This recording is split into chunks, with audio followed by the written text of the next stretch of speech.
No? In the back? I'm sorry about that. Okay. I was hoping I didn't trip up the stairs. Pass the first test. Inshallah, make dua for me. I'm so nervous. If I pass out, somebody pick me up. Anyway, I'd like to thank Rutgers Muslim Student Association for inviting me to speak this evening, and also thank all of you for coming out. I know that the weather hasn't been too favorable for us, but inshallah, if you don't have power yet, you'll have it when you get home. Just I'll make dua for you. But again, my name is Ibtihaj Muhammad, and I'm a member of the United States fencing team. I've been a member of the team for the last 4 years, and it's been such a blessing and such a journey. As college students, I know all of you are familiar with balancing or finding a balance between your social life and your academic life.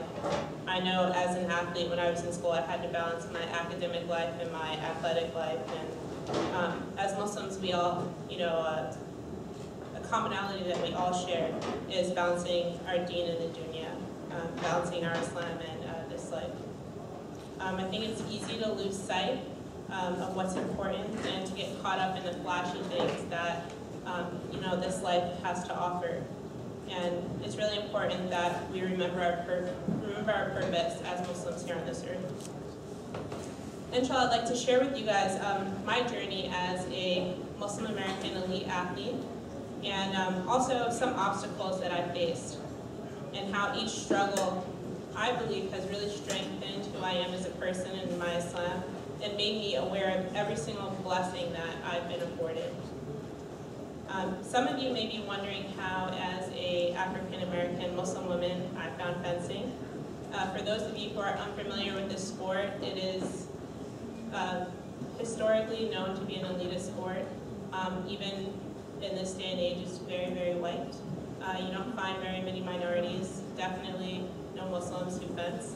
So I think that the way I found fencing is actually a pretty interesting story. Growing up, I have one brother and 3 sisters. My parents always encouraged us to play sports. And in my household, there's a joke that my mom always says, the reason that I'm good at sports is because I've always wanted to run faster and jump higher than my brother. I never could. Obviously, he's like stronger than me and bigger than me, but I honestly believe, that that's one of the reasons why I'm so competitive and, just constantly trying to beat my brother in everything. So my parents felt that engaging us in sports, me and my siblings, was a halal way for us to socialize. Also, it was a good way for us to be physically fit. It taught us time management. And in our house, we didn't have a choice. It wasn't, did you want to play sports? For us, it was, which sport were you going to play? I played a lot of different sports. I played volleyball, I ran track, I played tennis. And as a Muslim woman, or I guess as a young hijabi, it was really difficult because you had to figure out, how to alter the uniform. When I played volleyball in high school, when my teammates wore tank tops and spandex, I had to adjust it by wearing, a long sleeve shirt and maybe wearing sweatpants instead of the spandex. And in softball, I had to wear a long sleeve shirt. Looking back on those days, I didn't really realize the lack of connection that I felt with my teammates. The whole idea behind a uniform is that exact concept of uniformity. And when you have to alter the uniform and you do look different from your teammates, that does, I know for me personally, I felt a bit of a disconnect with my teammates. And it was truly hard to feel, part of the team when even in uniform, you stand out as being different. My mother was on a mission to find a sport for me where I could be comfortable in what I was wearing, to be modest, but also fulfill my desire to compete in sport. We were driving past our local high school in my town. I think I was about 12 years old. For anybody here who's familiar with Maplewood, New Jersey, Columbia High School has these big picture windows in front. And we were driving past the main road, driving past the high school, and we noticed the fencing team practicing inside. They were fully clothed. They were fully clothed in fencing attire. They had fencing masks, they had on long jackets and long pants, and my mom was just like, I have no idea what they're doing, but when you get to high school, I want you to try it. So I guess imagine the immediate emotional connection that I made with fencing. Fencing presented a really unique opportunity for me where I felt comfortable in my values from a religious perspective, but at the same time it engaged my desire to play sports. As a Muslim woman, my desire to wear hijab literally brought me to the sport that I love, and I probably wouldn't have discovered otherwise.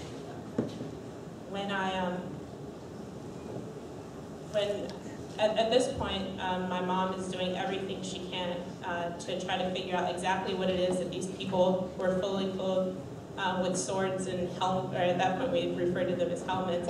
My mom was trying to figure out, what it is they were doing, and she found that the high school coach gave, private lessons to kids like in his garage or something. So I remember my dad took me to this guy, Frank Bastilli, took me to his house, and he had this fencing strip set up in his garage, and he was showing me all these different fencing positions, how to launch, how to make an advance, how to make a retreat, and I was 12 at the time, but he couldn't show me how to do any of these things without touching, my shoulders or trying to adjust my feet, and my dad, being a Muslim dad, kind of freaked out and was like, oh no, astaghfirullah, she can't do this. So we went back to my mom and we decided, maybe it wasn't for me, but that following year when I turned 13 and I got to high school, I did, in fact, try out for the team. And from the very first moment that I picked up, my saber, I absolutely loved it and fell in love with the sport. I love that fencing allowed me to be competitive. I love that it allowed me to be aggressive and tactical, but most of all, I love that it didn't compromise my Islam and my religion. I quickly developed in the sport. I fenced at bay for the first 3 years, and when I turned 17, I switched weapons, and things just kind of took off for me from there. Alhamdulillah, I received a scholarship from Duke University, and I chose to go to Duke because I wanted to attend one of the top universities in the country. I remember when I first started fencing, my friends were like, oh my gosh, you're such a loser, why are you fencing? When I looked at the top 10 schools in the country, every single school had a fencing team. So I saw fencing not only as an opportunity for me to play sports and be fully covered, but also as a way for me to get into a really good university. So I told my friends, look, I know I'm going to get into a good school. This is back when I'm 13, freshman. I'm just I have this big talk. I'm like, oh yeah, I'm going to a good school. And alhamdulillah, my goal that I set when I was 13 came to fruition 4 years later. But the only problem with that whole grand idea that I had, no one told me that the Duke Muslim community was microscopic and literally had no hijabis on campus. I was the only one, and when I say I had culture shock, I think that's definitely an understatement. You guys are very, very blessed, mashallah, to have such a large Muslim community, and I pray that no one here takes that for granted. I went to what I thought was, this huge school, and of course they're going to have Muslims there, but I think maybe we had 40 people in our MSA, and most of them were graduate students, and mostly men. We had no women. So imagine as I got older, by the time I was a senior, we had 4 women. We were so excited that finally we had maybe we should form our own sisters group. 4 is enough, maybe, I don't know, but. Anyway, again, you guys are truly blessed to have this many people. But when I was 17 and I decided to leave my comfortable, Muslim-y environment here in New Jersey for a college where finding Muslims was very difficult, I really began to understand the meaning of my hijab. And I realized that as a Muslim woman, I was wearing my hijab to please Allah subhanahu wa ta'ala. And my hijab protected me when I found myself in a, in a non-Muslim space. It was a reminder for me, and I believe it really increased my spiritual level and protected me from the bad, for sure. I also thought that Duke's fencing team would be really welcoming and family-oriented, like the teams I had been a part of previously, like my high school team and my club team. And when I got there, I realized that wasn't the case at all. It was the first time I had to deal with torment from teammates, which included religious jokes and racial epithets. I was subject to various stereotypes and prejudices, and regardless of that, I didn't let that stop me from continuing my path of fencing. I had a strong desire to train, a strong desire to compete, and I didn't know what lied ahead for me in fencing, but I knew that I didn't feel complete without it. I had really grown this strong desire to compete in the sport of fencing, and regardless of my teammates not treating me well or me feeling completely alienated or like an outcast, I decided that I would continue down this path because I figured this is what Allah subhanahu wa ta'ala wants me to do. That's how strongly I felt about this sport. I knew that I didn't want anyone else's misconceptions about my race, my religion, or my gender to hinder me from accomplishing my goals. And alhamdulillah, I fenced for Duke for 3 years, and I was a 3-time All-American. So I just felt like at that point I had broken so many different stereotypes by excelling in sport that wasn't typical to Muslim or minority women.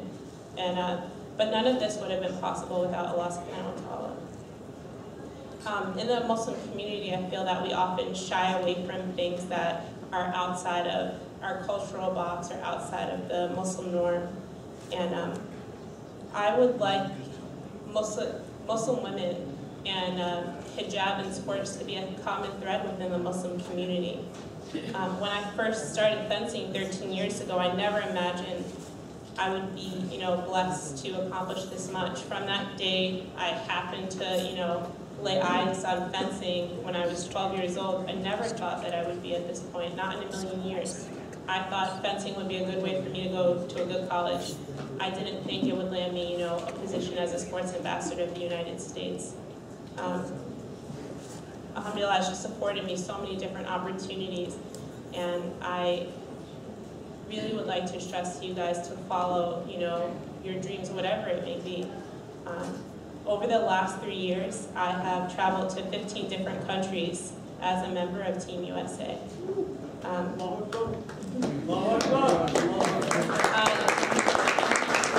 not the most impressive part. The most impressive part is traveling to 15 different countries on someone else's dime. So now you can laugh.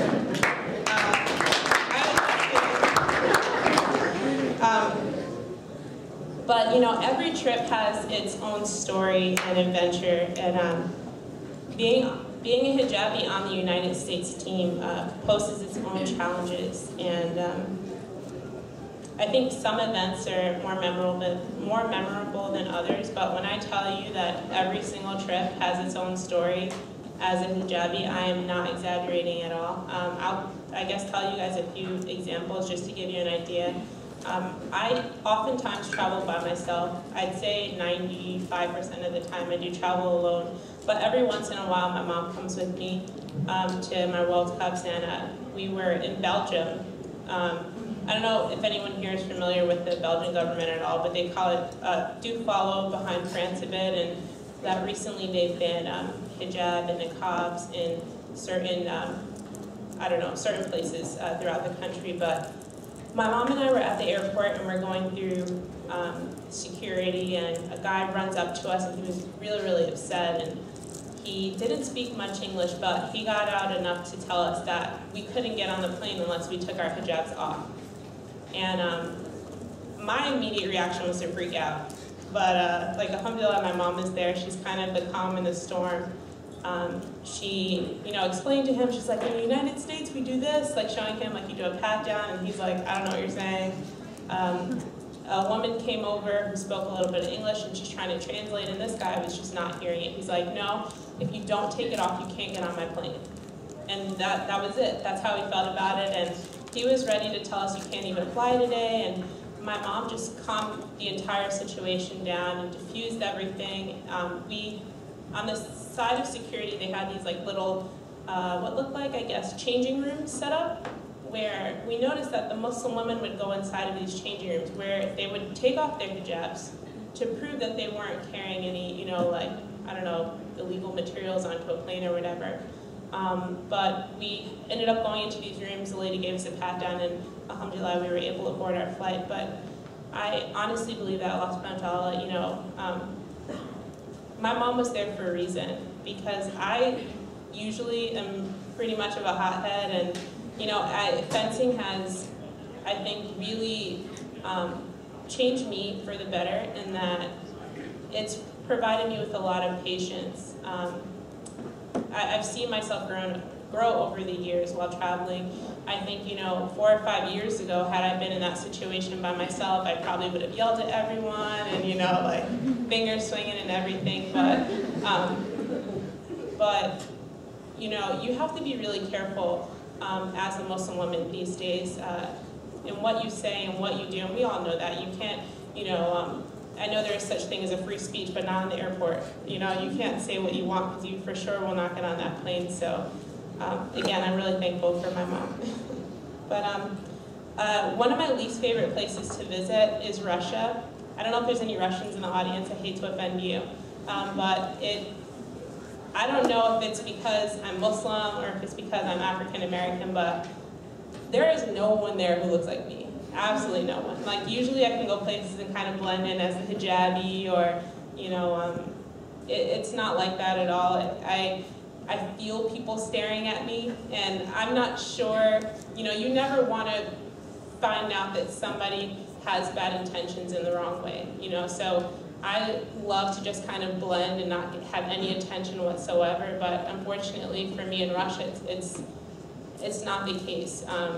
You get a lot of unwanted attention, and as a hijabi, we're trying to avoid that attention. So it was definitely scary to be different, but for the first time when I traveled to a Muslim country for competition, I remember this was, I think, 2 years ago.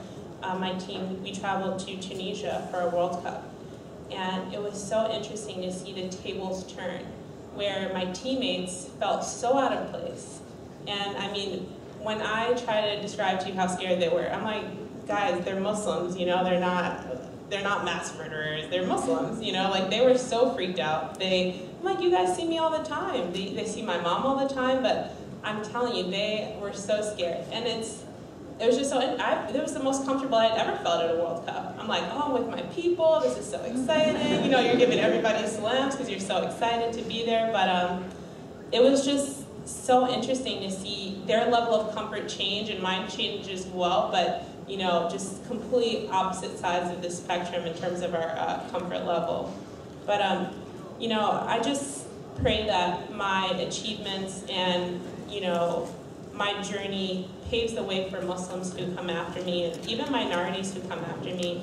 I think that it's very, very difficult to be different, and inshallah, God willing, I'm instilling in them and in all of you that whatever you do or like to do or you're good at, you make it a way to increase, your hasanat and earn your place in Jannah, inshallah.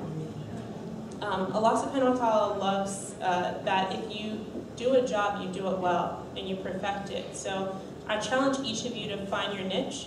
I hope that my story inspires you to dream big and never allow others' misconceptions about your religion, your race, or your gender to hinder you from reaching your goals.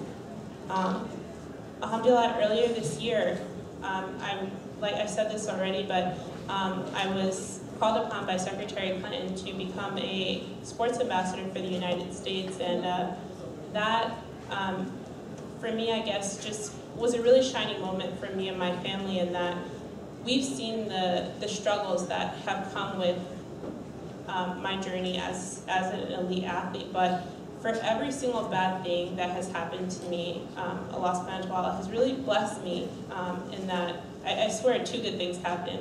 So I think that, you know, this position that I have with the State Department right now, inshallah, will just be a way to reach, you know, different communities around the globe, especially Muslim communities. There are so many different positive things that come from sport, and when you're talking about you know, third world countries or countries less fortunate than ours, it just opens up so many different doors. So inshallah, I'm able to reach as many people as I can with that. But I was really blessed to be exposed to a sport that gave me a strong foundation to become who I am today. And I know why I'm here. I know exactly what I can bring to the table, and inshallah, sharing my story, my fight, and my desire to change the world through sports is what keeps me going. I've learned to embrace being different, and I find that with every single obstacle, there's purpose. And I pray that from my fight, somebody else finds strength to challenge the norm, inshallah. But now the journey begins, you know, with being a Muslim and giving what you have to give back.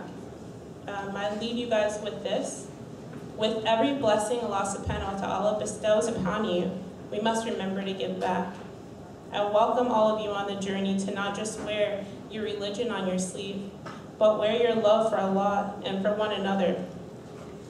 And when you begin to serve other people, when you want for your brother or your sister what you want for yourself, you have become closer to Allah subhanahu wa ta'ala, and you truly believe. Jazakallah khair.